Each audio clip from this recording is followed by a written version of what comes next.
A'udzu billahi minasyaitonir rajim. Bismillahirrahmanirrahim. Uhayyikum bittahiyyatil Islam salam. Assalamu alaikum warahmatullahi wabarakatuh. Alhamdulillah summa alhamdulillah. Ahlan wa sahlan bikum, marhaban bi wasiyati Rasulillah sallallahu alaihi wasallam. Alhamdulillahi rabbil alamin. Wassalatu wassalamu ala ashrafil anbiya'i wal mursalin wa ala alihi wa sahbihi ajma'in. Subhanaka la ilma lana illa ma 'allamtana innaka antal alimul hakim. Rabbi shrah li sadri wa yassir li amri wahlul 'uqdatam min lisani yafqahu qawli.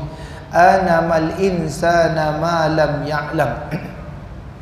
Alhamdulillahi rabbil alamin wal 'aqibatu lil muttaqin wal 'udwana illa 'alal zalimin.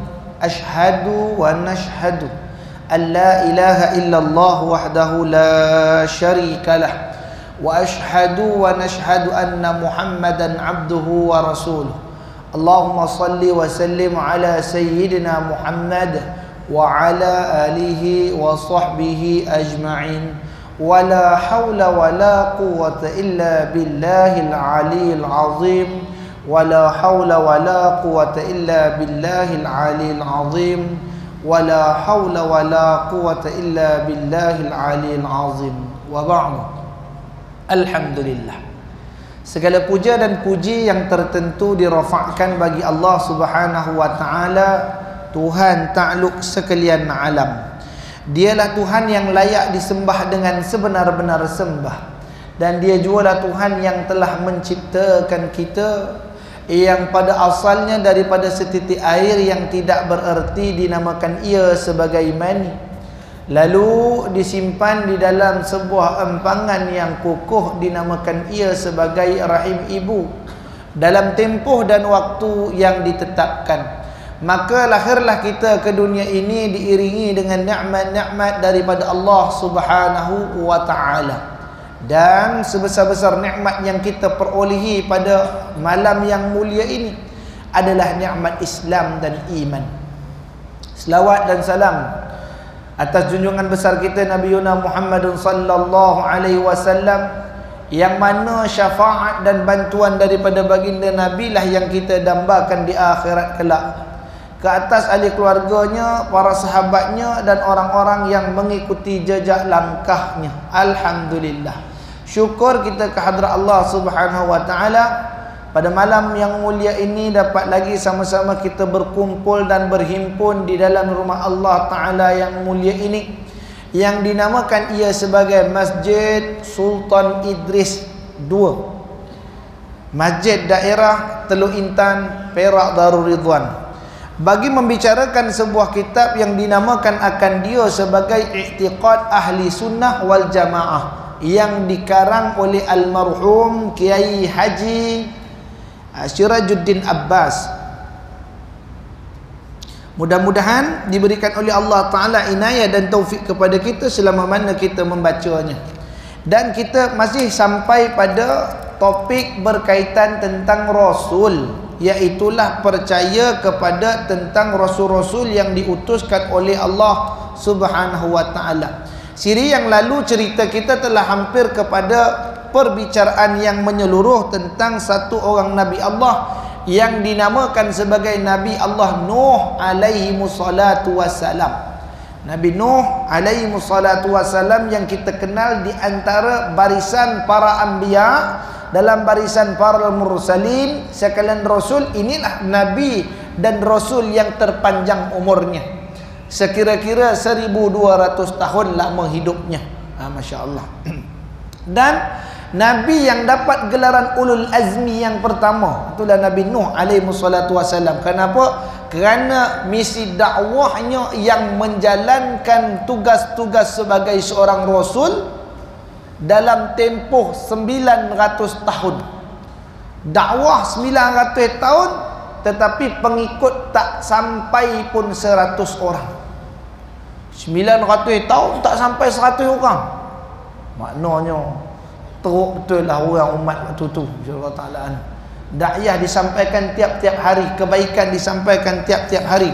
Itu sebab Allah Subhanahu wa taala sentiasa menceritakan tentang Nabi Nuh alaihi wassalatu wassalam, yang mana Allah taala telah mengatakan di dalam firman-Nya, ba'auzubillahi minasyaitonir rajim.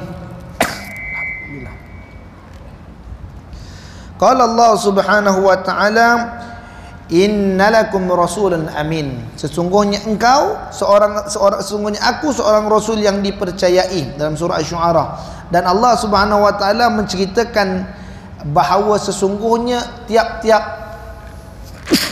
alhamdulillah ya rahmat, tiap-tiap rasul ulil azmi ini tadi diberikan oleh Allah Subhanahu wa taala kesabaran yang tinggi, sebagaimana kata Allah Subhanahu wa taala dalam Quran, fasbir kama sabara ulul azmi minar rusul. Artinya, dan sabarlah engkau, tahanlah dalam percobaan sebagaimana ketahanan rasul-rasul ulil azmi. Dan Nabi Nuh merupakan salah satu daripada nabi yang paling tinggi kadar ujiannya. Siri lalu kita telah cerita tentang bagaimana Nabi Nuh alaihi wassalatu wassalam menanam pohon untuk dijadikan bahtera.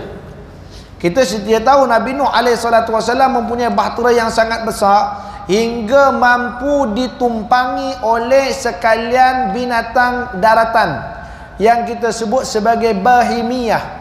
Mana bahimiyah? Binatang liar, bukan binatang pemeliharaan. Gajah, singa, rimau, kalau lembu, kambing, unta, kibas, kerbau, itu dipanggil sebagai al-an'am, binatang ternakan. Tapi yang numpang dalam bahtera Nabi Nuh ni namanya bahimiyah. Mana bahimiyah? Binatang buas, binatang liar.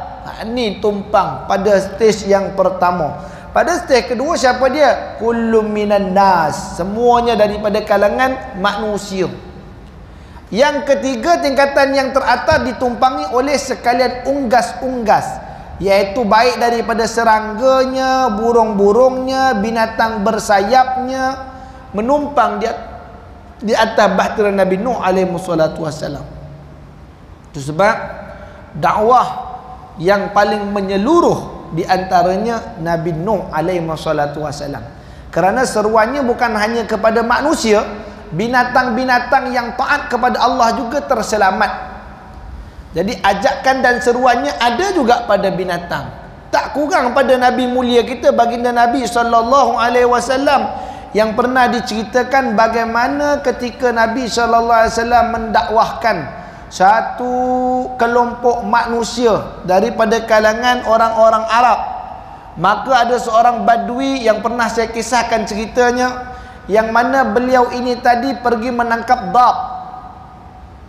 Dia pergi menangkap dhab, lalu dapat dhab. Apa tu dhab? Kita panggil sejenis mamaliat reptilia. Itu sejenis macam biawak, bangsa biawak yang melata di padang pasir. Kita tak boleh kata dia biawak. Minta maaf lah, kenapa tak boleh kata biawak? Sebab biawak ini kategorinya ialah binatang yang minum air. Sedangkan kita tahu dhab ialah binatang yang tak boleh minum air. Dhab ialah salah satu makhluk Allah Ta'ala yang Allah Ta'ala anugerahkan kepada dia tak boleh minum air. Kalau dia minum air, dia mati. Ini dhab. Itu sebab bagaimana cara orang Arab menangkap dhab. Orang Arab dia tangkap dhab dengan cara mereka pergi ke lubang-lubang dhab, lalu dicurahkan air ke dalam lubang dhab. Ambil air, buka, disiram dalam lubang dhab. Maka dhab akan menggelupur naik ke atas, dan orang Arab akan tunggu dhab naik dan mereka cekap kepalanya dan ambil. InsyaAllah. Ini cerita biasanya orang Arab akan menangkap dhab begitu. InsyaAllah. Jadi bila dhab itu tadi diberikan oleh Allah Ta'ala kepada badui tadi dapat tangkap, apa badui buat? Dia ambil itu dhab, dia simpan dalam jubah. Disimpan dalam jubah belahnya. Hari ni saya tak pakai jubah belah, tak dapat nak nunjuk. Jadi dia ambil, disimpan dalam jubah belahnya. Dan ketika dia sedang berjalan pulang, dia nampak ada gerombolan manusia sedang berkumpul. Saat ketika itu ditanya, apa ada kat situ tu ya? InsyaAllah. Dia pun pergi, dia lihat ada seorang laki-laki sedang berdakwah, ittaqullah haitsuma kunta, bertakwalah kamu kepada Allah di mana saja kamu berada. Aku tak jamin bahawa sungguhnya kamu akan selamat setelah daripada tempoh ini. Marilah masuk ke dalam Islam. seruan Muhammadun sallallahu alaihi wa ala alihi wa sahbihi wa baraka wa sallam tasliman katsiran tayyiban mubarakatan fih. Ni Nabi sallallahu alaihi wasallam dakwah, ajak orang Arab masuk. Si Badui ni pun datang, dia katakan, apa buat ni? Ada apa ni? Muhammad ajak kita masuk Islam, kata dia. Muhammad ajak kita masuk Islam. Apa kata laki-laki Badui tadi? Ya Muhammad, engkau nak ajak kami masuk Islam? Ya, kata Muhammad. Baik, kami akan masuk Islam kalau Dob ini masuk Islam. Kalau Dob ni masuk Islam, baru kami masuk Islam. Seolah kita nak katakan, ini Dob masuk Islam, baru kami masuk Islam. Maka ketika itu, kata Nabi SAW, mana Dobnya? InsyaAllah. Di mana Dobnya? Lalu dia keluarkan itu Dob, insyaAllah. Kata Nabi SAW, lemparkan ia ke depanku. Campaklah ia di depan aku. Ketika itu kata Badui tadi, mana boleh? Kalau aku lepaskan depan kau, nanti itu Dob akan lari. Siapa yang nak bertanggungjawab untuk Dob yang akan lari itu? Kata Muhammad sallallahu alaihi wasallam, ana dhamanu Dob. Aku penjamin bagi Dob. Aku penjamin bagi itu Dob, kata dia. Kalau dia lepas, gadaiannya aku. Kau boleh ambil aku, kata Nabi. Oh, ini bagus, kata masya-Allah tabarakallah taala anu. Dia ambil itu Dob, lalu dilempar ke depan Nabi sallallahu alaihi wasallam. Jadi itu Dob jatuh melintang depan Nabi SAW. Kita nak katakan jatuh tak menghadap Nabi SAW. Mana kepala, kalau berdiri begini, kepalanya ke sana ke atau ke sana, wallahu alam. Lalu kata Nabi SAW, ya Dobun, ya Dob, kata Nabi SAW. Itu biawak terus angkat kepala dan pusing menghadap Nabi SAW. Itu biawak pusing terus menghadap Nabi SAW. Dia kata apa? Labbaika ya Rasulullah. Aku sambut panggilan kau wahai Rasulullah. Itu kata biawak. Lalu kata Nabi pada itu Dob, ya Dob, man ana wa ma i'tiqaduka. Ya Dob, siapakah aku dan apakah i'tiqadmu? Jawab Dob tadi, ya Muhammad, ashhadu an la ilaha illallah wa anta Muhammadur Rasulullah. Ya Muhammad, iktiqadku, aku naik saksi tidak ada Tuhan yang layak disembah melainkan Allah dan engkau pesuruh Allah. Terkejut orang keliling tengok, biawak bercakap, bukan biasa-biasa ni. Insyaallah taala anu. Biawak boleh bercakap, biawak boleh bersyahadah pula. Kata di Arab tadi apa? Haza sihrun mubin. Ni sihir yang sangat nyata. Orang memang tak mau. Orang tak mau, memang banyaklah cara dia punya argue dia tu tadi. Kalau dia mau, dia tak ada begitu, dia terus dia. Sebagaimana Khadijatul Kubra, bila dengar suami itu sebagai utusan Allah, langsung dia terus masuk Islam. Tak dia teragak-agak. Ali bin Abi Talib, Abu Bakar As-Siddiq ketika Isra wal Mi'raj, langsung dia membenarkan Nabi SAW. Maka kita sambung cerita Nuh. Tadi itu mukaddimah je tu. Masya-Allah. Ni baru kita nak mula cerita tentang Nabi Nuh alaihi wassalatu wassalam. Baik. Ciri lalu kita cerita bahawa Nabi Nuh alaihi wassalatu wassalam, sebagaimana kata guru mulia kami, iaitulah Al-Imam Ja'far bin Buyung, cerita pada saya, insya-Allah. Nabi Nuh ni nak menyiapkan bahtera tu ngambil masa tidak kurang daripada 100 tahun. Nak nyiapkan bahtera, kata dia, masya-Allah. Lalu ditumpang dik sekalian makhluk Allah Subhanahu wa taala tadi. Hinggalah berlaku banjir besar dalam bumi ketika itu dan telah menenggelamkan sekalian manusia yang kufur kepada Allah Subhanahu wa taala. Manusia kufur ni kalau Allah Taala nak hancurkan sekejap je. Innama amruhu idza arada syai'an ay yaqula lahu kun fayakun. Fasubhanalladzi biyadihi malakutu kulli syai'in wa ilaihi turja'un.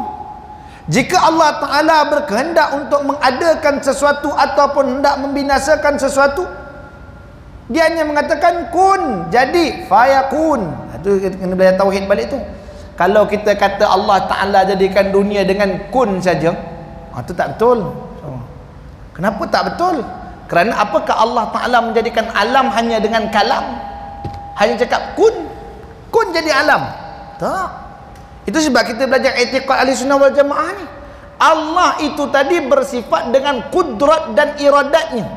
dia ada kemahuan tu, innama amruhu idza arada. Kalimat arada iradah, bila berkehendak dia. Bila Allah Ta'ala berkehendak untuk mengadakan sesuatu, ayyakulu, dia hanya mengatakan kun faful ataf, maka jadilah ia. Fasubhanalladzi biyadihi malakutu kulli syai'. Fasubhan, maka segala puji bagi Allah Ta'ala. Itu kalau kita belajar dalam ilmu bahasa Arab dipanggil sebagai majaz. Majazi jazi, Allah memuji dirinya sendiri dengan kebesaran dan kekuatannya. Jadi itu kita sedia maklum, bila Allah Ta'ala berkehendak untuk menghancurkan sekalian makhluk ada muka bumi ini, sekejap dah. Boleh dihancurkan dengan segala kehendak daripada Allah Subhanahu Wa Ta'ala. Boleh jadi dengan tiupan bala tentera daripada anginnya atau daripada ombaknya. Hadirin, kita ni duduk di Teluk Intan, insya-Allah tabarakallah taala. Belakang kita ni sungai, seberang kita laut, insya-Allah. Hari-hari kita berhadapan dengan air. Di rumah kita dengan tangki airnya, di masjid kita dengan kolam airnya. Apakah kita tahu bahawa sesungguhnya air dan lautan itu satu hari 3 kali minta izin pada Allah Ta'ala untuk membinasakan anak Adam yang tidak menghargai nikmat pemberian Allah. InsyaAllah, ni dia. Laut kata, ya Allah, izinkanlah aku menghempap, membunuh anak-anak Adam yang mereka itu tadi mengambil nikmat, suntikan nikmat yang kau berikan atas dunia, lalu mereka la tashkurun, mereka tak bersyukur kepada engkau, ya Allah. Bagi kami peluang untuk empat mereka. Tapi Allah Ta'ala ni maha pengasih, maha penyayang. Nanti dulu, bagi peluang dia bertaubat. Dalam kitab Riyadhus Shalihin ada sebut kan, berkata dalam hadis kata, innallaha yabsutu yadahu fil lail. Allah Ta'ala menadahkan rahmatnya di malam hari, menunggu taubat-taubat orang yang melakukan dosa di siang hari. Dan Allah Ta'ala menadahkan rahmatnya di siang hari, menunggu taubat-taubat pelaku dosa di malam hari. Sampai bila? Hatta yugharghir, sehinggalah ke halkumnya, insyaAllah, nyawa sampai halkum. Ataupun dalam satu hatta tatla'u syams ila magharibaha, sehingga matahari terbit daripada barat.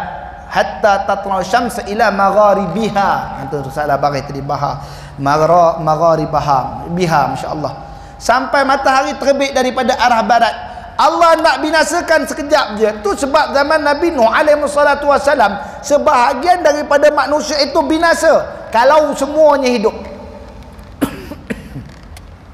Berapa banyak kepadatan manusia pada hari ini akan duduk di atas muka bumi? Ini baka-baka yang ada hari ini, keturunan-keturunan yang ada hari ini, daripada 100 orang yang terselamat tu je. Yang ikut Nabi Nuh alaihi salatu wasalam tu 100 orang, tak lebih, insya-Allah. Maka ketika itu telah memenuhi alamiah, penuh alam ni tadi dengan anak cucu Bani Yahudi, Bani Israel. Bermula daripada 11 orang je, iaitu Nabi Yusuf alaihi salatu wasalam. Tak? Kata Nabi Yusuf apa? Sesungguhnya aku telah bermimpi 11 bintang matahari sujud kepada aku. 11 orang je bermula. Kemudian berkembang sampai kewafatan Nabi Allah Sulaiman. Orang daripada Bani Israel je tidak kurang daripada 60,000 orang. Berapa jarak jauh sangat di antara Nabi Yusuf dan juga Nabi Sulaiman. Yusuf, Ayub, Syu'ib, Musa, Harun, Zulkifli, Daud, Sulaiman. 8 Nabi je, insyaAllah. Dan Nabi-Nabi ni tadi pun kita katakan, apa nama, Allahumma salli ala Sayyidina Muhammad. Yusuf, Ayub, Syu'ib, Musa, Harun. Musa dan Harun satu zaman. Syu'ib dengan Musa tak berapa jauh dari dia. Harun, Syu'ib, Musa, Harun, Zulkifli, Daud, Sulaiman. Daud, Sulaiman satu zaman. InsyaAllah tabarakallah ta'ala. Berapa jauh jaraknya? Tak jauh. 60,000 pembiakan manusia boleh berlaku. Dan kekufuran juga boleh berlaku yang demikian rupa. Itu sebab kita kena maklum, patung berhala yang pertama sekali dibawa masuk ke Mekah. Di Mekah dahulunya orang beragama dengan agama Hanif. Mana Hanif? Agama yang dibawa oleh Nabi Allah Ibrahim alaihi salatu wassalam, insya-Allah. Lalu bagaimana patung-patung itu boleh masuk ke dalam kota Mekah lalu disembah oleh orang-orang Mekah? dia bermula oleh seorang laki-laki yang bernama Amru. Seorang laki-laki yang bernama Amru bin Luhai bin Qam'ah bin Khandaq, nama dia.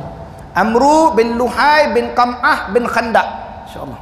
Ini orang yang pertama. Dia pergi pada satu perkampungan, nama kampung tu bangsa Amalik. Amalik ni siapa? Amalik ni cucu Nabi Nuh. InsyaAllah barakallah. Amalik bin Sam bin Nuh. InsyaAllah barakallah ta'ala. Jadi perkampungan Amalik ni mereka sembah berhala. Sedangkan Amru bin Luhai bin Qam'ah bin Khandaq ini tadi, dia datang perkampungan tadi untuk meniaga. Orang Arab Mekah biasa meniaga daripada datang Nabi Muhammad lagi. Sebelum tu mereka dah meniaga. Adat, kebiasaan. Lalu mereka pergi ke perkampungan Amru, bangsa Amalik, iaitu Amalik bin Sam bin Nuh. Lalu apa mereka lihat? Mereka nampak orang-orang Amalik pergi kepada patung-patung yang besar, lalu memuja-muja dia. Puja. Macam mana orang boleh puja patung berhala? Ni kita kena tahu.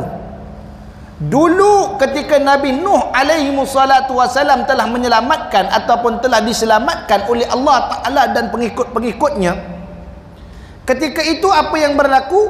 Islam ataupun agama samawi, agama langit daripada Allah Ta'ala tadi, berjalan dengan toleransi yang baik. Orang takut pada Allah, orang beriman, orang bertakwa kepada Allah Subhanahu Wa Ta'ala. Sampai apabila orang-orang soleh di kalangan mereka mati, bila orang soleh itu mati, tidak ada orang yang memberi peringatan kepada mereka. Lalu ketika itu apa berlaku? Mereka ukirkan patung-patung sebagai tugu peringatan. Mereka binakan patung-patung tadi supaya bila memandang patung tadi teringat kita kepada Allah, kerana memandang wajahnya orang soleh. Allah Ta'ala. Oh, Tuan Haji ni Masya Allah ingat soleh dia. Tak mana? Kalau tak betul kata saya ni, minta maaf Masya Allah. Ada setengah-setengah daripada pengalaman saya duduk di Bagan Datuk dulu. Ada juga masyarakat Cina yang saya pergi tengok kuil dia. Saya pergi tokong tengok. Kenapa Tok Sami tu pakai songkok? Kata Masya Allah, apa nama patung pakai songkok? Masya Allah Ta'ala. Ini namanya Tuhan Haji Ahmad. Masya Allah Ta'ala. Apa Haji Ahmad pula kena sembah? Masya Allah. Apa sahaja kena sembah? Ini haji banyak baik, ini jelmaan dewa, kata Masya Allah Ta'ala. Jadi tujuan dia buat apa? Kerana memperingati jasa baiknya orang tu. Masya Allah Ta'ala. Jadi begini orang-orang Amalik dulu, mereka bina patung. Mereka nak tengok patung tadi supaya mengingatkan mereka kepada Allah. Kemudian sampai generasi yang kedua. Generasi kedua pula ditimpa oleh Allah musibah. Lalu mereka berdoa kepada Allah di depan patung tadi. Ya Allah, ni kita tengok nak. Ini yang jadi punca orang mengatakan tawasul tu sesat. Sebab hakikat penyampaiannya tetap kepada Allah Ta'ala. Betul-betul kepada Allah Ta'ala. Apa kata dia? Ya Allah, dengan berkat orang soleh ini yang pernah ada di tempat kami, yang pernah mengajarkan kami, turunkanlah kebaikan buat kami. InsyaAllah. Maka Allah turunkan kebaikan. InsyaAllah. Datang generasi yang keempat, dia tengok orang dahulu berdoa depan patung, lalu mereka pun berdoa depan patung. Wahai patung, kata dia, Masya Allah. Wahai patung pula jadi. Padahal mereka tadi cuma datang bertabarruk dengan orang-orang soleh tadi. Ya Allah, dengan keberkatan orang soleh ini, asalnya begitu. Tapi generasi yang kurang faham, tengok daripada jauh-jauh, dia kata dulu tok nenek kita berdoa dengan patung ni, kata Masya Allah. Lalu mereka pun berdoa, Ya Lata Ya Uza, kata Masya Allah. Ya Lata Ya Uza, anzil ma' minas sama', turunkanlah air daripada langitmu. Masya Allah. Berlakulah pemujaan terhadap patung-patung tadi yang disalah ertikan. Hakikat sebenarnya patung tu dibina untuk memperingati dan memperingatkan diri mereka kepada Allah dengan memandang wajah orang-orang soleh. Tapi mereka salah. Hinggalah datang Amru bin Luhai bin Qam'ah ke bumi Amalik. Lalu dia katakan, apa yang kalian lakukan? Kata dia, apa yang kalian lakukan ni? Lalu kata orang-orang Amalik, kami berdoa kepada Tuhan, kami minta diturunkan hujan, hujan pun turun. Kami minta rezeki luah, dilimpah ruahkan rezeki, keluar rezeki yang banyak. Kata Amru bin Luhai bin Qam'ah, kalau begitu tuan-tuan titiplah kepada saya satu patung agar saya dapat bawa balik ke Mekah, dan saya ajak orang-orang Mekah menyembahnya. Lalu diberikan patung kepada Amru bin Luhai bin Qam'ah, nama patung tu Hubal.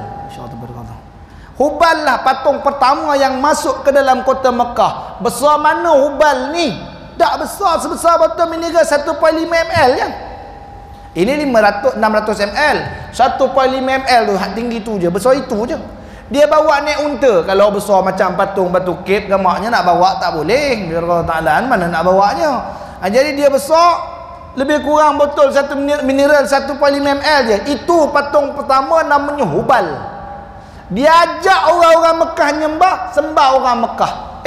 Ingat orang-orang Mekah senang ke nak menyembah patung? Mereka ni bangsa cendekiawan, mereka orang yang berpuitis, mereka orang-orang yang pandai dalam bicara, mereka orang-orang yang berintelektual, mereka orang bandar. Nak senang kata kita, mereka orang bandar. Mekah waktu tu bandar, bukan kampung. Sehingga beranak baginda Nabi SAW, Aminah beranakkan baginda Nabi SAW. Apa dibuat oleh Aminah? Hantar Muhammad pergi ke kampung, kerana takut dalam suasana bandar yang bercampur aduk bahasanya, yang bercampur aduk dengan penyakit yang merata. Orang Parsi datang, orang Rom datang, orang daripada Hijaz datang, Najd datang, daripada Mesir datang. Mekah ialah ibu kota ketika itu. Dari dahulu lagi tarikan pengunjung ke tempat itu tadi telah ada. Jadi bila sampai ke Mekah, bawa patung, tuan-tuan marilah kita sembah. Mudah-mudahan satu orang datang ke Mekah ngajak orang sembah patung, sedangkan orang semua cerdik pandai dalam tu. Orang Mekah dengan orang Madinah jauh beza. Tak mana? Orang Mekah, orang Madinah jauh beza. Kita bukan nak membeza-bezakan, tidak. Orang Mekah dia orang yang telus. Bila dibicarakan tentang ayat Al-Quran, mereka terlebih faham.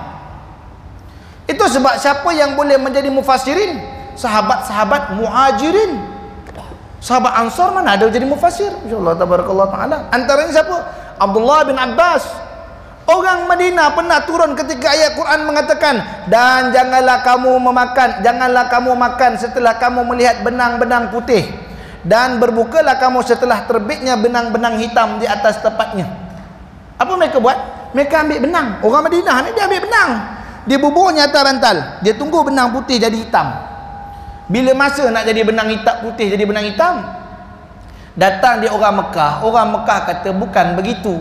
Yang dimaksudkan benang putih itu terbit fajar sodik, satu garisan putih, hinggalah dibenarkan kamu berbuka puasa bila terbit benang hitam, iaitu masuk waktu maghrib. Yang bijak dalam bahasa orang Mekah. Orang Madinah ialah orang taat. Apa cakap laksana, apa cakap laksana. Kebaikan orang Madinah pandai meniaga. InsyaAllah tabarakallah. Nak sebut gitu. Dalam membina komoditi kemuafakatan, orang Madinah number one. InsyaAllah. Kalau orang Mekah, dia bina aswabiyah. Dia boleh bina puak, kabilah ini, kabilah ni, kabilah tu, dia boleh bina. Mekah, Madinah tak. Madinah negeri yang cukup tenteram hingga dia boleh duduk dengan Yahudi. InsyaAllah. Madinah boleh duduk dengan Yahudi. Cuba try Yahudi pergi Mekah, boleh duduk dengan orang Arab. Tak. Mati Yahudi tu datang Mekah. InsyaAllah tabarakallah ta'ala. Tapi orang Madinah kira-kira macam orang Melayu lah, lemah lembut. Siapa datang tempat dia, marhaban, selamat datang. Nabi daripada Mekah, mereka lontar bunga nyambut datang, tak? Tala'al badru alaina min saniyatil wada'. Sambut dengan nasyid lagi Nabi datang. Bukan orang Madinah. Ni baik orang Madinah. Jadi orang Malaysia ni kita kira-kira Ansar jugalah. Mana-mana negara datang pun, Bangladesh mari datang, bagus datang juga. Myanmar bagus mari datang juga. Nepal tak apa datang juga. Boleh kita komoditi. Di Amerika Syarikat, ya tabarakallah, walaupun dia beranak di Amerika Syarikat, mak dia Amerika Syarikat, bapa dia Amerika Syarikat, cuma kulit beza je, warna hitam dengan putih. Pecah tak boleh bergaduh. You nigger, I'm a white skin. Masya-Allah taala. Ni macam kau ni orang Nigeria kata dia. Dia tak iktiraf orang tu sebagai orang Amerika Syarikat. Masya-Allah tabarakallah taala. Soalan gitu. Tapi kita orang yang dititipkan oleh Allah Ta'ala ada perasaan ansar. Nak kata gitu, boleh ke komuniti dengan siapa-siapa. Kita nak cerita Mekah tadi ni, orang Mekah, orang yang keras kepala, orang yang tegas. Tiba-tiba Amru bin Luhai bin Qam'ah kata, nah aku bawa balik Hubal, mari sembah. Orang semua sembah. Kenapa orang boleh sembah? Kerana Amru bin Luhai bin Qam'ah bin Khandaf ketika itu merupakan esko kerajaan Mekah. Kita sebut gitu, pemimpin kerajaan di Mekah. Jadi kalau buruk pemimpin tu, buruklah seluruh rakyat dia akan jadi. Itu sebab kita bersyukur kita punya sultan. Kerana adanya sultan, Islam masih banyak Islam masih kukuh. Dan syukur kita dulu kerana sultan masuk Islam, rakyat masuk Islam. Kalau sultan tak masuk Islam, rakyat masuk Islam? Tak. Kerana orang tanah Melayu dulu ketaatannya kepada raja-raja. Itu masuk dalam perlembagaan rukun negara, kepercayaan kepada Tuhan, kesetiaan kepada raja dan negara. Ada pula malaon ni, minta maaf bahasa kasar sikit, malaon, tuan-tuan kita tak boleh ada raja. Raja ni makan duit rakyat, kata dia. Masya Allah, saya kalau dengar gitu merah telinga, kata Masya Allah tabarakallah ta'ala anu. Yang cakap muka orang jahil, orang mengaji. Mesir juga dengan kita, tabarakallah ta'ala anu, tapi tak faham lagi sistem beraja. Malaysia ialah satu-satunya negara yang begitu makmur, iaitu raja berperlembagaan. Mana cari, pusing satu dunia, ada tak negara raja berperlembagaan? Brunei raja kuasa mutlak, tabarakallah ta'ala. Indonesia republik, presiden kuasa mutlak. Kita raja berkuasa, perdana menteri pun ada kuasa, tabarakallah ta'ala. Ini sebut, tapi mencapai kepada keamanan. Saya nak cerita Nabi Nuh ni tadi, tapi dah masuk Mekah punya cerita. Jadi panjang cerita Mekah ni kalau cerita. Masya Allah tabarakallah ta'ala anu. Jadi nak kata, yang bawa patung Hubal ni masuk dalam ke kota Mekah, Amru bin Luhai bin Qam'ah la'natullah, Masya Allah, kerana dia telah mencemarkan bumi Mekah pada ketika itu dengan membawa patung-patung yang tak sepatutnya. Kemudian barulah terbit patung kedua, namanya Al-Lata, Al-Uzza, Namimah, Samirah, Bahimah, segala nama patung. 313 biji patung ada di Kaabah. Al-Hubal duduk di mana? Hubal duduk dalam Kaabah. Dalam Kaabah Hubal duduk. Subhanallah ta'ala anu. Tu sebab tak ada orang-orang biasa-biasa pergi nyembah Hubal tak. Yang nyembah Hubal ni kalau rakyat menteri-menteri yang punya hajat sangat besar baru datang menghadap Hubal. Masya-Allah tabarakallah taala. Ini cerita dia, masya-Allah tabarakallah taala anu. Nanti kita sambung sikit lagi selepas laungan azan. Fal tafadhal ma'jurah.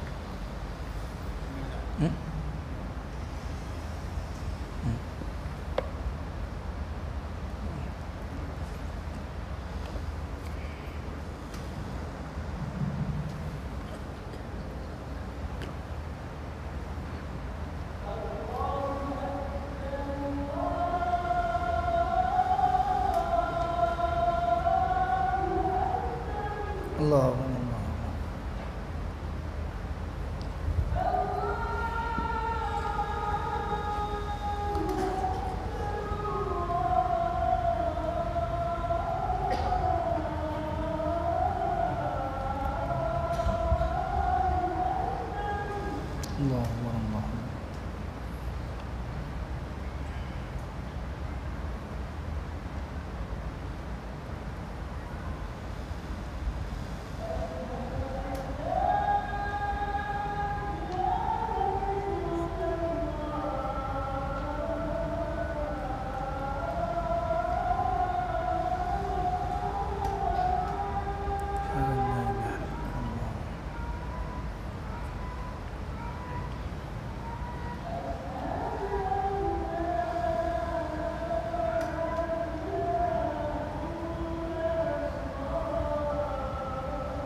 Allah.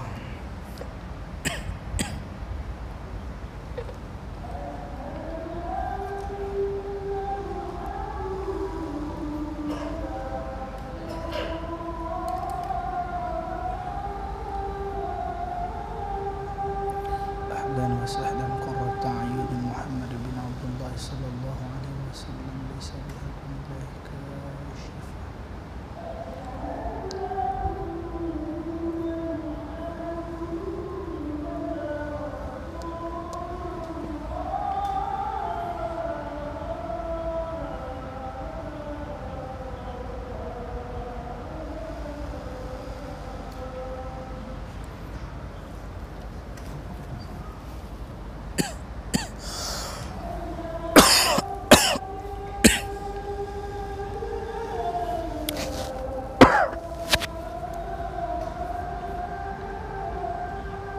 لا حول ولا قوة إلا بالله.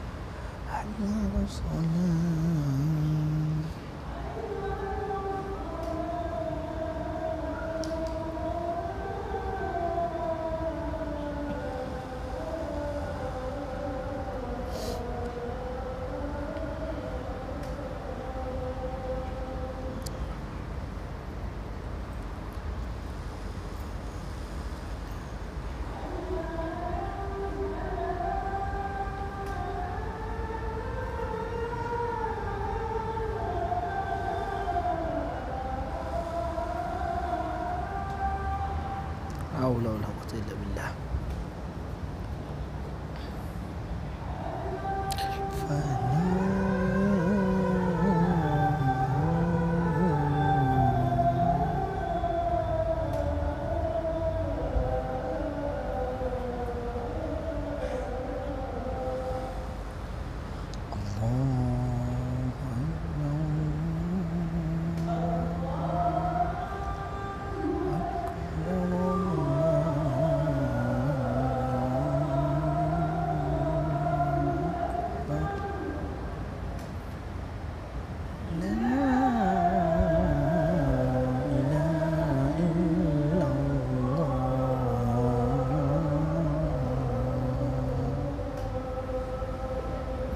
إلا الله محمد رسول الله قم الله. اللهم رب هذه الدعوة التامة الصلاة القائمة سيدنا محمد الوسيلة والفضيلة والشرف والدرجة محمود إنك لا تخلف الميعاد. Baik. Jadi sedia maklum bahawa kita sesungguhnya orang-orang daripada kalangan bangsa Nabi Nuh alaihi wassalatu wassalam itu tadi kebanyakannya binasa. Binasa dengan azab yang Allah Ta'ala turunkan berupa dengan banjir besar yang melanda pada saat ketika itu. Ini sebagai renungan dan pelajaran bagi kita, sejarah mendidik kita dan sirah itu mengajar kita bahawa sesungguhnya apa yang dikehendaki oleh Allah Ta'ala, mau kebaikan ataupun keburukan, boleh saja berlaku. Apa yang Allah Ta'ala tidak boleh. Kita hari ini tiap-tiap daripada masjid dalam negeri Perak ni, setiap lepas Jumaat yang lalu kita buat solat hajat, semoga Allah Ta'ala mengangkatkan menarik balik penyakit corona virus ni tadi atau COVID-19 ni. Masya Allah, memang kita berharap sungguh yang demikian rupa. Tapi boleh jadi kita selitkan dalam doa kita, jangan kita lupa, ya Allah, andai kata engkau menurunkan wabak ini disebabkan dosa-dosa kami, ampunkanlah kami ya Allah. Jangan hanya minta corona tu pergi, tapi minta dengan dosa kita sekali diampun ya Allah Subhanahu Wa Taala. Begitu. Kalau tidak, penyakit ini Allah Taala dah turunkan dulu di zaman Nabi Allah Ibrahim alaihi salatu wasalam. Kan saya dah ceritakan dulu. Ketika mana Nabi Allah Ibrahim alaihi salatu wasalam menghadap Namruz. Ketika itu apa kata Namruz? Ya Ibrahim, panggil tentera Tuhan kau, mari perang dengan tentera aku. Kata Namruz, mari kita perang dengan tentera aku. Tentera Namrud ada 700,000 orang pada tentera. Bukan sikit-sikit, 300,000 lagi 1 juta. Subhanallah. Mari perang dengan tentera aku, kata dia. Masya Allah. Ketika itu Nabi Allah Ibrahim alaihi salatu wassalam mengangkatkan kedua batang tangannya, minta pada Allah Subhanahu Wa Taala, ya Allah, turunkanlah bala tenteramu berupa nyamuk. Disebut nyamuk. Saat ketika itu berkumpullah di dalam medan peperangan, tentera-tentera Namrud telah berhimpun, tegak berdiri. Tegak berdiri. Ibrahim duduk seorang-seorang depan. Ibrahim, mana tentera Tuhan kau ni? Kata nak berlawan dengan tentera aku, tapi tentera Tuhan kau mana? Kata Ibrahim, lahzah, tunggu sekejap. Masya-Allah. Kemudian ketika itu langit menjadi mendung, bunyi nyaring kedengaran. Rupanya datanglah bala tentera Allah Ta'ala berupa nyamuk, serangga di langit, turun serang akan tentera-tentera Namrud. Tapi serang-serang macam nyamuk kita ni ke? Tak. Nyamuk ni standby duduk di belakang Nabi Allah Ibrahim alaihissalam. Keluar perintah, serang, baru serang dia nyamuk. Kata Nabi Allah Ibrahim, sebagaimana firman Allah, Allah sebutkan pada binatang yang nama nyamuk ni, hai sekalian nyamuk, ini hari telah aku tetapkan rezekimu ada di depan matamu, penghabiskanlah mereka semua, illa Namruz, kecuali Namruz. jangan siapa daripada kalian menyentuh Namrus. Nyamuk tadi pun serang, nyit, 700,000 habis satu hari. Sehari habis manusia tu digigit dari nyamuk. Bayang nyamuk daripada sekitar alam, macam baru di China kan, belalang datang daripada Afrika. Insyaallah tabarakallah taala. La muskilah, tak ada masalah, tak menjadi muskil kalau itu atas kehendak Allah taala. Masya-Allah. Ini nyamuk sudah serang, tentera sudah habis, Namrus apa buat? Dia lari balik. Bila Namrus balik lari ke rumah, rupanya ada satu ekor nyamuk ngikut Namrus dari belakang. Nyit balik. InsyaAllah. Itu nyamuk menunggu turn. Dia tak makan lagi. Rezeki dia Namrus. InsyaAllah tabarakallah ta'ala. Dia punya rezeki ialah Namrus. Dia tak makan lagi. Jadi kata Allah, jangan kau sentuh Namrus selama 3 hari. Aku bagi tempoh taubat pada Namrus 3 hari. InsyaAllah. Ini nyamuk duduk dekat sebatang pokok. Dia tawafnya pokok tadi. Nyit 3 hari. Nunggu taubat Namrus. Namrus bertaubat? Tak mau bertaubat. Subhanallah ta'ala. Lalu itu nyamuk yang lagi sadis apa? Nyamuk tersebut bila cukup hari yang ketiga, dia serang Namrus, masuk melalui lubang hidung Namrus. InsyaAllah. Dia masuk dalam lubang hidung, ada sengaja kata masuk lubang telinga. InsyaAllah. Lalu dia masuk langsung ke otak. Dimakannya otak Namrus tu tadi. Dimakan otak Namrus tu, itu tak mengapa, tak berapa sedih. Yang lagi sedih, hinanya Namrus, yang makan otak Namrud tu ialah seekor nyamuk yang buta sebelah mata.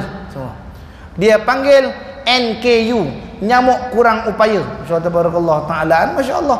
Makan otak Namrud, mati Namrud digigit seekor nyamuk aja. Apa kata Allah Taala pada Ibrahim? Ya Ibrahim, sesungguhnya kerana engkau meminta nyamuk, aku hantarkan nyamuk. Kalau engkau tak mention kalimat nyamuk, akan ku hantarkan tenteraku 1000 kali ganda lebih kecil dari nyamuk. 1000 kali ganda lebih kecil dari nyamuk. Hari ini Allah Ta'ala hantar tentera tu pada umat dunia dalam penuh ketakutan dengan barang yang sekecil itu. Subhanallah Ta'ala. Berhenti kita daripada apa nama Allahumma salli ala sayyidina Muhammad, kegembiraan. Berhenti kita daripada banyak berjalan. Kenapa? Kerana kerisauan.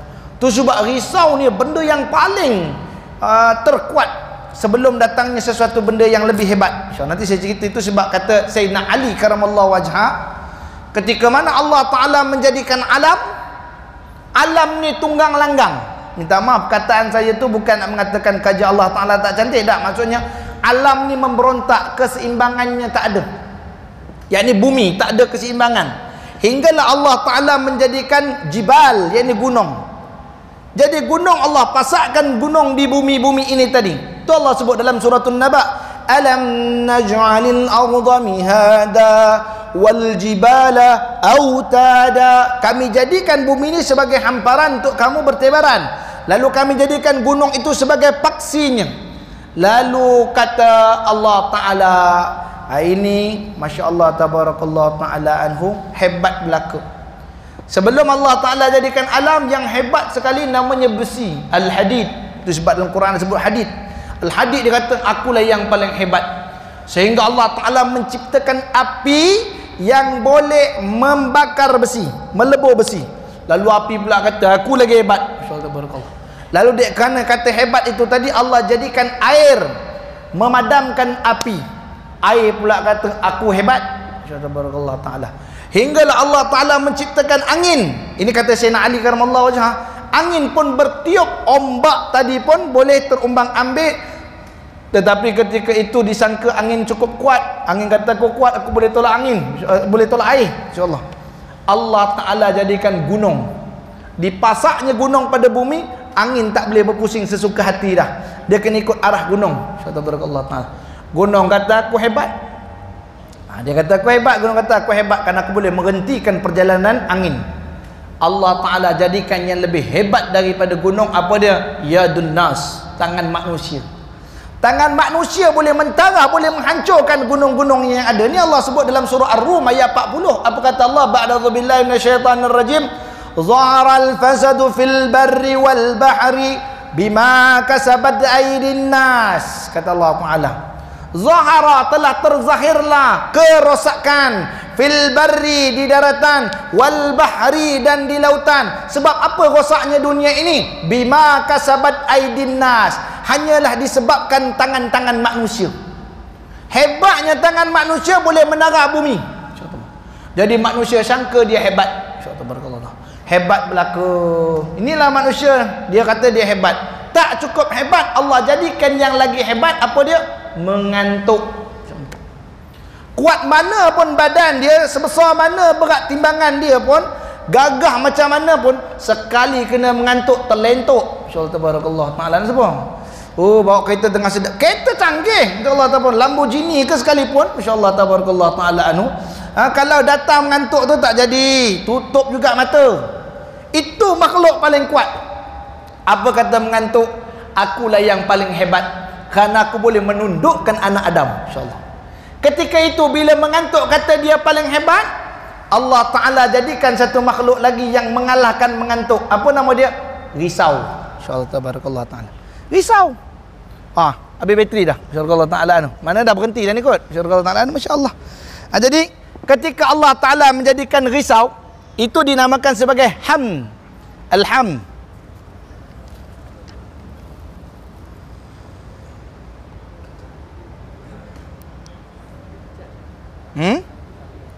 Cas. Agaknya dia. Awak tak tahu.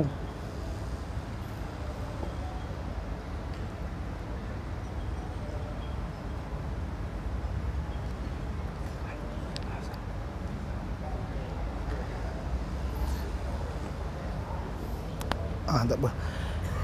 Boleh dengar? Dengar di belakang ya. Ustaz Ridwan kalau tak dengar, aneh juga tu, insya-Allah. Allah Ta'ala jadikan satu lagi makhluk yang boleh mengalahkan tidur, namanya ham.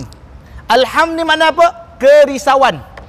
Kerisauan, kebimbangan, tu ham. Tu sebab Nabi ajar apa kata?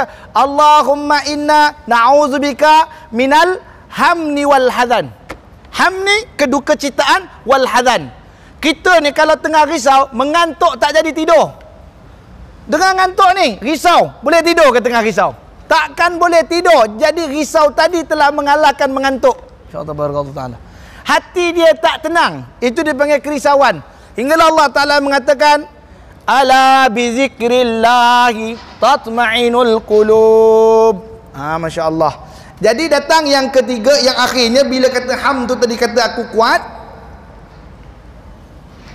Lalu ketika itu apa yang Allah Ta'ala cipta?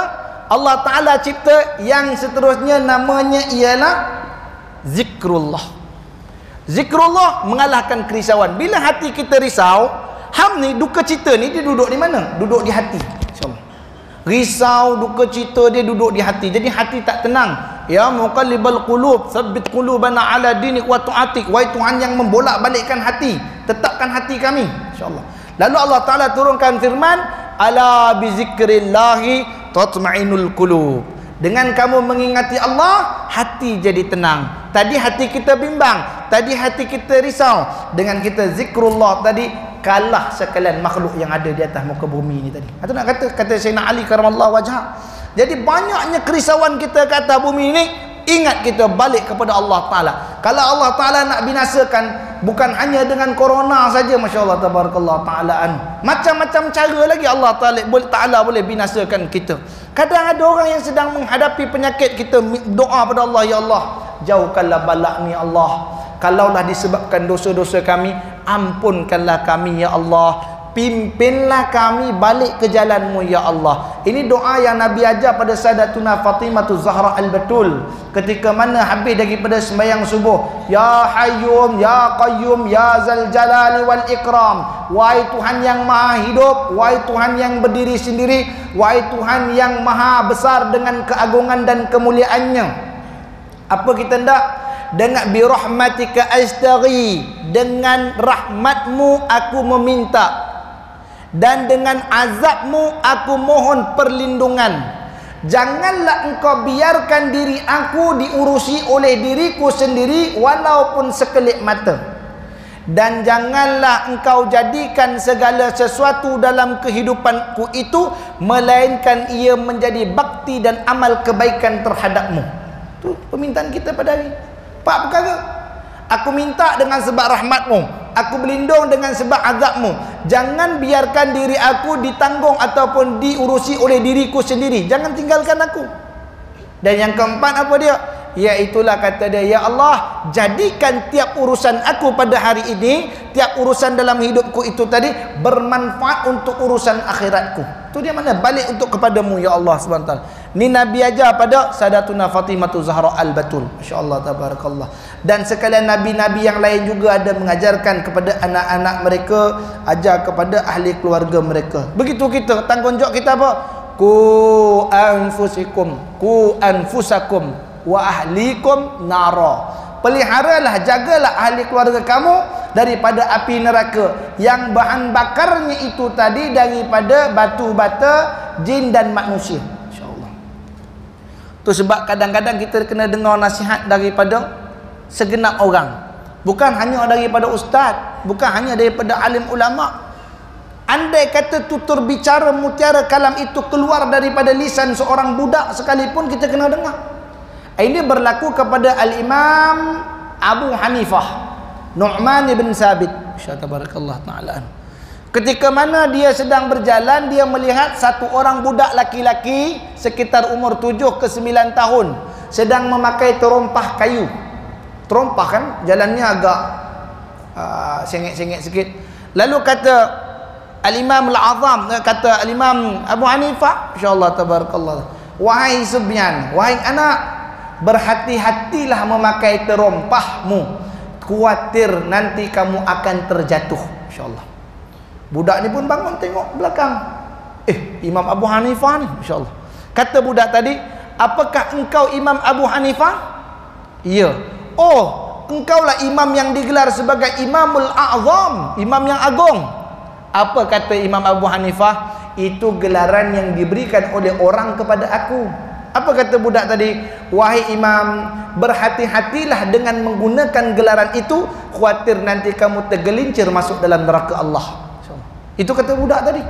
Imam nasihat pakai terompah, hati-hati. Yang budak nasihat hati-hati pakai gelaran. Hak kita ni kalau lagi suka, malam ni kuliah siapa ni? Yang nyampai kuliah ni Al-Fadilatul Syekh Al-Alim Allamah Sahibus Samaha Al-Fadilatul Kiram Al-Ustaz Muhammad Fulan bin Nak lagi belakang Al-Firaqi, Al-Malizi, Al-Misri, Al-Yamani, Al-Hadrami, semua nak ambil pakai. Tabarakallah ta'ala. Berhati-hatilah dengan gelaran yang diberikan kepada kamu, kerana nanti akhir daripada hidup kita, apa yang dipanggil di malaikat pada kita? Adakah wahai Datuk Seri Paduka Diraja orang-orang kaya, Indra Bijaya, wahai orang-orang yang ternama, wahai Tan Sri, wahai Tun, wahai Datuk Seri, wahai Datuk, wahai orang kaya, ada panggil? Tak. Yang dipanggil malaikat satu je kalau orang tu baik. Apa kata dia? Ya ayyatuhan nafsul mutmainnah, wahai jiwa yang tenang. Jadi tujuan duduk di atas dunia ni adalah untuk mendapatkan ketenangan, bukan kekayaan. Ada orang yang kaya namun tak diberi ketenangan. Namun ada orang yang bangun paginya ataupun tengah harinya makan nasi berulamkan ikan pekasam dan pucuk ubi rebus sampai belacan, tenang, rasa bahagia dan cukup.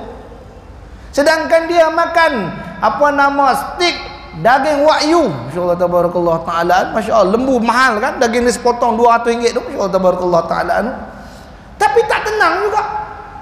Ada juga orang kaya dengan harta yang banyak bersusun makan di meja tapi tak boleh makan. Tak boleh, darah tinggi. Tak boleh kencing manis. Tak boleh. Penat. Masyaallah tabarakallah. Tapi yang dikendaki atas dunia apa? Tenang. Macam mana tenang? Radiyatan maradiyang. Allah, dia ni rida pada Allah dan Allah rida pada dia. Hingga Allah bagi ganjaran apa? Fadkhuli fi ibadi wadkhuli jannati. Masuk kamu dalam kalangan hamba-Ku, iaitu ikut perintah Nabi SAW. Wadkhuli jannati, dan kamu akan masuk syurga Allah Subhanahu wa taala. Tu je. Jadi itu sebab peranan diutus para nabi ni. Nuh, Hud, Saleh, Ibrahim, Lut, Ismail, Ishaq, Yaqub, Yusuf, Ayub, Syuaib, Musa, Harun, Zulkifli, Daud, Sulaiman, Ilyas, Yunus, Zakaria, Yahya, Isa, Muhammad. Ini semua bertujuan. Bukan datang seorang-seorang senang-senangnya. Itu Allah sebut dalam surah Taubah ayat 115. Apa kata Allah? Afahasibtum annama khalaqnakum abasan wa annakum ilaina la turja'un. Apakah kamu menyangka, afahasibtum annama khalaqnakum, sesungguhnya kami menjadikan kamu itu tadi abasa, sia-sia. Kami jadikan kamu tu suka-suka juga jadi orang campak, jadi orang takbir bumi. Buatlah apa kamu nak buat. Tak. Afahasibtum annama khalaqnakum abasa wa annakum ilaina la turja'un.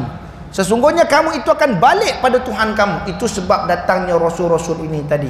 Begitulah tentang nabi yang keempat, iaitu Nabi Hud alaihi wassalatu wassalam. Sebagaimana Allah Subhanahu wa taala menyebut di dalam surah Al-A'raf ayat 65. Apa kata Allah taala? Ba'da'udzu billahi minasyaitonir rajim. Wa ila 'adin akhahum hudan. Dan kepada kaum Ad diutuskan saudaranya, iaitu Hud alaihi wassalatu wassalam. Apa cerita tentang Nabi Hud alaihi salatu wassalam yang diutus oleh Allah kepada kaum Ad? Kaum Ad ni bukan kecil-kecil anak. Kaum Ad ni bangsa yang besar-besar, yang gagah-gagah, yang ada saudaranya dinamakan sebagai kaum Samud. Kaum Samud, siapa kaum Samud? Yang tebuk bukit-bukit dijadikan perumahan. Bukit-bukit di Jordan, atau kita nama hari ini sebut daerah ada Petra, insyaAllah. Masuk di Petra kita akan nampak gunung-gunung mereka bukan macam gunung Tanjung Malim, bukan macam gunung dia apa Tapah, tidak. Gunung mereka tu dibentuk dengan banglo, ada bilik dalam gunung. Tu Allah bagi pada kaum Samud. Saudara dia kaum Ad. Ad diutuskan oleh Allah Ta'ala akan Nabi Hud untuk mentarbiah mereka. Apa yang berlaku kepada Nabi Allah Hud alaihi wassalatu wassalam? Itu kita akan sambung pada siri yang akan datang. Wallahu ta'ala a'lam. Jadi sekadar itu untuk pagi yang mulia, pada malam yang mulia ini, insyaAllah. Di sebelum saya tangguh pengajian pada malam mulia ini, saya buka ruang soalan. Kalau ada yang ingin bertanya, falyatafaddal ma'jurah.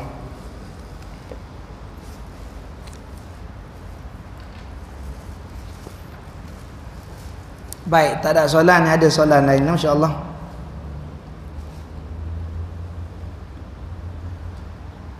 Ni soalan ni tak kena dengan saya ni. Masya-Allah. Bagaimana nak menghadapi golongan Jabariyah? Bagaimana nak ubah mereka? Siapa yang berhak merubah manusia? Allah. Hatta malam ni saya datang pun bagi kuliah berdebak debu bunyi dia, masya-Allah, gedebak-gedebuk.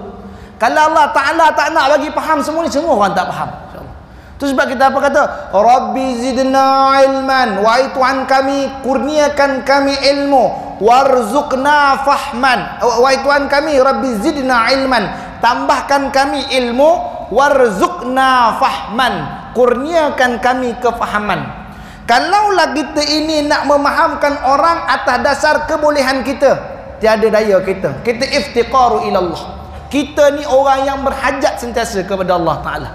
Jadi kalau tanya soalan bagaimana nak menghadapi golongan Jabariyah, khusus sebenarnya ini soalan untuk orang yang ajar tauhid. Insya-Allah tabaraka. Bab akidah, betul lah akidah. Kita tahulah bab Jabariyah, masya-Allah tabarakallah taala. Bagaimana kita nak menghadapi mereka? Menghadapi mereka ini tadi, itu sebab kata Al-Imam Syafi'i rahimahullah taala anhu. Bagaimana cara dia? Kamu tengok orang tu Jabariyah dari kalangan ahli ilmu ataupun orang tak ada ilmu. Kadang orang tak ada ilmu pun berlambak juga. InsyaAllah tabarakallah. Sekarang ni media masa banyak. Buka YouTube, buka Facebook boleh. Asal benda boleh bercakap, selari dengan orang berfikir, orang terima. InsyaAllah ta'ala. Logical atau dipanggil mantik. Kalau kita mengaji ilmu alat, dia mengaji ilmu mantik, ilmu berfikir. Laras pemikiran dia kena dengan apa yang dia fikirkan, gone. Kata masyaallah tabarakallah ta'ala.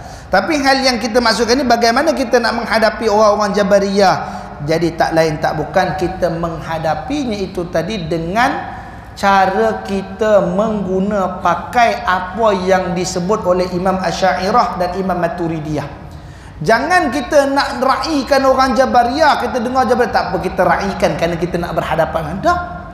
Kita berprinsip tu sebab lain-lain orang lain cara. Zaman ada orang yang mungkin dia boleh bertoleransi.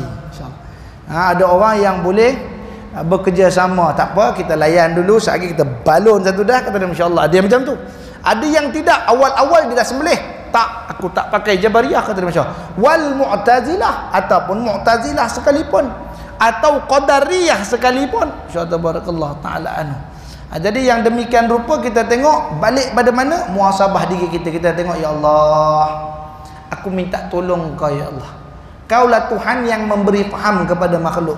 Engkaulah Tuhan yang menambahkan ilmu pada makhluk. Aku serah, aku cakap sebagai penyambung lidah saja. Apa ulama sebut? Aku ni penyambung lidah. Kaulah yang berhak bagi faham kepada mereka-mereka ini tadi, ya Allah. Jadi itu sebab disebutkan bahawa sungguhnya orang-orang daripada kalangan ini, kalau kita nak fahamkan, tak lain tak bukan bawa dia pergi majlis ilmu. Itu je. Saya ingat pengarang kitab Fiqh Sirah, Al-Syekh Muhammad Ghazali Al-Azhari, ketika ditanya dalam satu majlis, kita macam ni majlis, Al-Syekh Muhammad Al-Ghazali duduk mengajar. Ada orang yang biasa pergi masjid, duduk kelompok geng duduk masjid, insyaAllah. Kebetulan ada satu orang memang tak pernah datang masjid pun, sembahyang pun tidak, apa tidak, insyaAllah tabarakallah. Tiba-tiba malam tu dia ada datang mengaji. Malam tu dia ada datang mengaji, duduk dengar sekali. Kawan yang di masjid ni, apa yang rajin pergi masjid saja nak ngena. Dia tanya dengan Syekh Muhammad Al-Ghazali, Syekh, nak tanya satu soalan, Syekh. Silakan, falyatafaddal, silakan, insyaAllah. Kata Syekh, apakah hukumnya orang yang tak sembahyang? Ini hukum kan biasa je, masya-Allah sebut. Apakah hukum orang yang tak sembahyang, orang yang meninggalkan sembahyang? Sebenarnya soalannya tu ditujukan buat orang yang sebelah yang tak datang sembahyang selalu tu. Malam tu tiba-tiba ada, masya-Allah. Dia ndak Syekh cakap berdosa, hukumnya masuk neraka. Kalau orang macam ni dibiarkan, boleh kafir dia. Dia nak Syekh cakap macam tu. Tapi Syekh Muhammad Al-Ghazali orang yang berhikmah. Bagaimana cara dia bercakap? Hukum bagi orang yang meninggalkan sembahyang itu ialah engkau pimpin tangannya bawa ke masjid. Masya-Allah.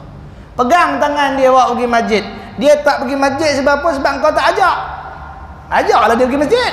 Sembahyanglah dia nanti tu. Masya-Allah tabarakallah taala. Itu baru betul. Ini yang saya nak mengena orang aja. Itu tu. Datang masjid tu. Mesti minggu depan nak kenduri anak lah tu. Masya-Allah. Kenduri anak, kata dia, masya-Allah. Boleh jadi Allah Taala bagi hidayah dia nak datang ke masjid tu sebab orang ngaji fiqh ni kena dalam fiqh, jemaah masjid yang biasa datang masjid suka dengan Pak Imam. Pak Imam suara sedap. Masya-Allah tabarakallah taala anu.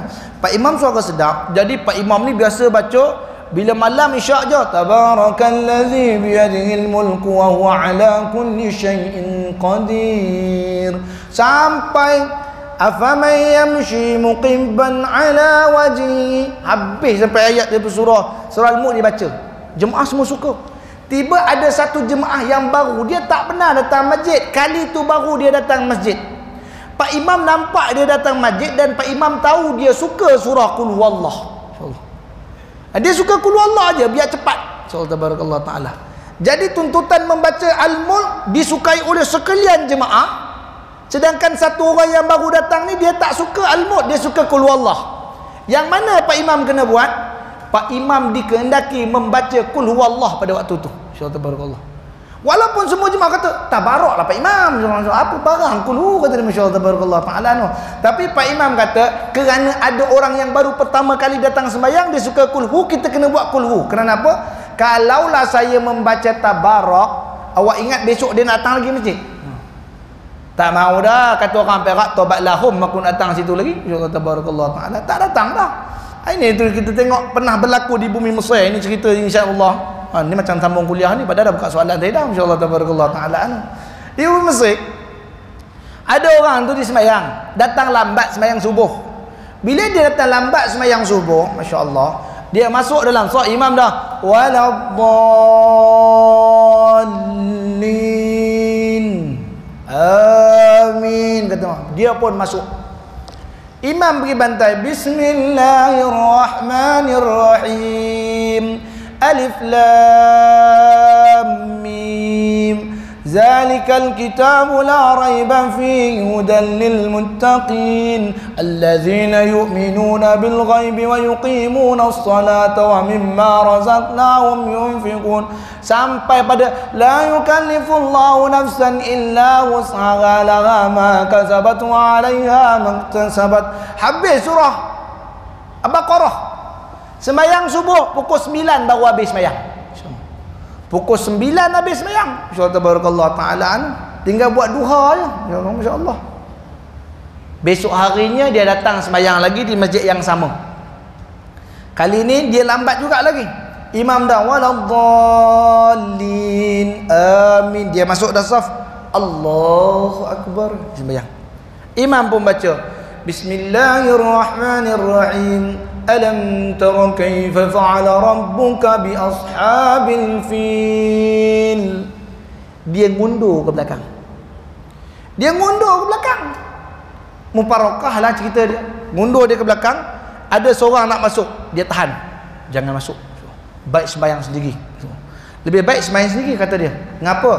Semalam aku sembahyang di sini, insya-Allah. Semalam Pak Imam baca surah Al-Baqarah. Apa maksud Al-Baqarah? Insya-Allah, lembu betina, insya-Allah. Al-Baqarah maknanya lembu betina. Kau tahu, habis malam pukul 9 pagi. Pukul 9 pagi baru habis sembahyang subuh, dia baca Baqarah. Hari ni dia baca surah Al-Fil. Al-Fil ni makna gajah. Kau tahu tak, gajah tu lagi besar daripada lembu, kata masya-Allah tabarakallah taala. Kalaulah lembu pukul 9 habis, gajah mau kita terus sambung sembahyang zuhur, kata masya-Allah tabarakallah taala. Ini mentaliti di Arab di Mesir itu, masya-Allah tabarakallah taala. Insya-Allah. Itu sebab kita kena menyampaikan sesuai dengan kadar faham orang. Itu sebab Nabi SAW bersabda, sampaikanlah ilmu itu mengikut faham pendengar, bukan ikut faham pemberi. Kalau ikut faham pemberi, banyak lagi dia boleh cakap Sa'aduz Zara'id, maqasid dia akan sembang tinggi-tinggi, tapi orang yang bawah, apa ustaz ni bercakap ni, masya-Allah, syok sendirilah kata orang. Itu sebab menyampaikan kadar faham pendengar. Subhanallah taala.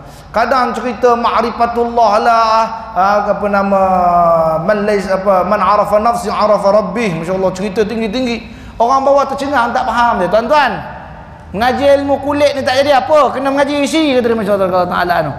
Kalau kulit pun orang tak faham lagi, kena mengajar kulit, walaupun tok guru tu isi tebal, masya-Allah. Bukan mengajar ikut faham tok guru, orang bawah nak kena faham. Bawah baru belajar 1 tambah 1 2, 2 tambah 2 4, 4 tambah 4 8, 8 tambah 8 16. Sekali dia datang mengajar, okey, algebra x kuasa 2 tambah y plus minus 3, insyaallah. Tak pening orang bawah dengarnya, apa benda ni, insyaallah.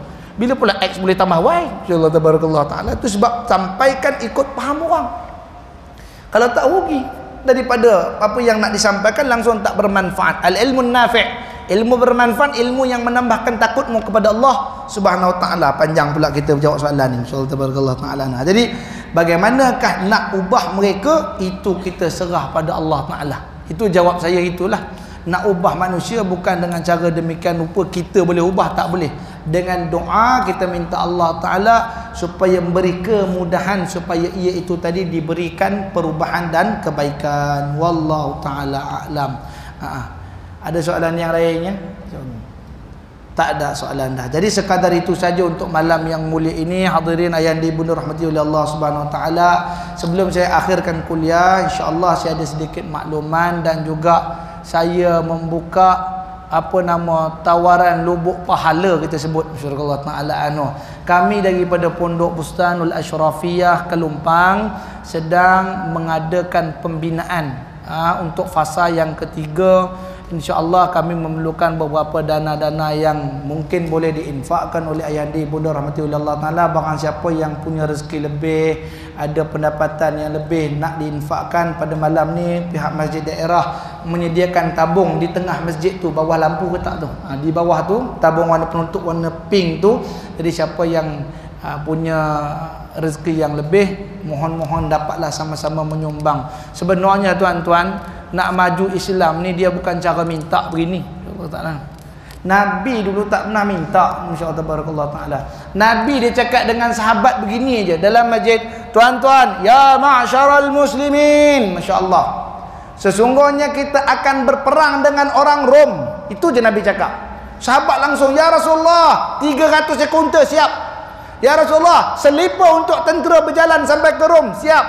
Ya Rasulullah, sesungguhnya ini siap. Nabi tak kata kita kuranglah 3 ekor unta, siapa boleh bagi unta, kita terkurang inilah. Jangan sampai macam tu. Masya-Allah tabarakallah. Dalam satu hadis Nabi yang lain pula ni masya-Allah bukanlah kata guna hadis dak, tapi nak bagi tahu hadis Nabi kata janganlah kamu menghina peminta-peminta itu dengan tidak memberi. Berikanlah walaupun nilaian sebesar kepala lalat. Kepala lalat besar mana sangat nilai dia, masya-Allah. Nabi kata berikanlah walau nilai sebesar kepala lalat. Janganlah kamu hina peminta-peminta itu kerana ia sudah cukup merasa hina ketika meminta. Masya-Allah. Begitu dalam hadis Nabi SAW dalam kitab la tahqiranna minal ma'rufi syai'ah. Masya-Allah tabarakallah. Jadi pada hadirin rahmatullah taala, berapa saja dibagi, kami mengenadah telapak tangan, kecil telapak tangan, nyio kami tadahkan. Jadi sekadar itu saja. Aku lu qauli hadza. Dan siapa yang ada niat untuk wakaf, wakaf kupon untuk pembinaan, ustaz ada lagi insyaallah? Tak ada, insyaallah ada. Tak ada juga. Nanti kalau ada lapang bolehlah temu dengan Ustaz Kamil, insyaallah tabarakallah. Bantulah beliau dalam menggerakkan kerja-kerja mendapatkan dana, insyaallah tabarakallah. Jadi sekadar itu saja. Aku lu qauli hadza wastaghfirullahal azim li wa lakum lisairil muslimin wal muslimat wal mu'minin wal mu'minat fastaghfiru innahu wal ghafurur rahim. Auzubillahi minasyaitonir rajim. Bismillahirrahmanirrahim. Rabbana anfa'na bima 'allamtana, rabbi 'allimna alladhi yanfa'una, rabbi faqihna wa faqih ahlana wa qarabatin lana fi dinina ma li qudri unsa wa dzakara. Allahumma iftah 'alaina futuhal 'arifin, ihdinas siratal mustaqim, siratal ladzina an'amta 'alaihim minan nabiy wasiddiq wasyuhada wassalihin wa hasuna ulaika rafiqa ya arhamar rahimin. Allahumma arinal haqqa haqqan warzuqna ittiba'ah wa arinal batilan batilan batilan warzuqna ijtinabah. Sallallahu ala sayyidina Muhammadin nabil karim wa ala alihi wa sahbihi wa baraka wa sallam. Subhana rabbika rabbil izzati amma yasifun wa salamun alal mursalin walhamdulillahi rabbil alamin. Taqabbalallahu minkum. Kita tangguh dengan tasbih kafarah dan surah wal asr. Subhanakallahumma bihamdika asyhadu an la ilaha illa anta astaghfiruka wa atubu ilaik. Wassalamu alaikum warahmatullahi wabarakatuh.